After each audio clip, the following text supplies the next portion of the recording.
રાજુલા શહેરમાં અમરેલી તરફથી આવો એટલે પૂજા બાપુ ગૌશાળા પાસે મોટી ઉકરડી છે।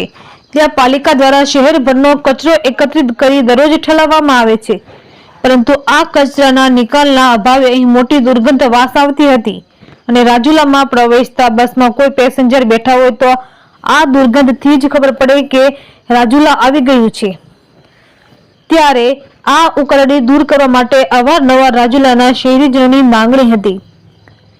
રાજુલાના ધારાસભ્ય હીરાભાઈ સોલંકી અને નગરપાલિકાના પૂર્વ પ્રમુખ રવુભાઈ ખુમાલની ઉપસ્થિતિમાં ટ્રોમેલ મશીનરી દ્વારા આ કચરાનું ખાતર બને અને પ્લાસ્ટિક અલગ પડે અને આ ઉકરડી નિકાલ થાય તે માટે મશીનરીનો પ્રારંભ કરવામાં આવ્યો હતો।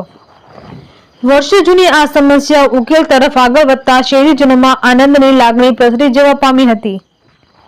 આ ઉકરડીનો હવે કાયમી નિકાલ માટે આજે ઉદ્ઘાટન કરવામાં આવતા શહેરીજનોમાં આનંદની લાગણી છવાઈ ગઈ હતી અને આ ગંદકી સફાઈ કાયમી ધોરણે જળવાઈ રહે અને મશીનરી નિયમિત ચાલે તેવી પણ શહેરીજનોમાં માંગણી છે।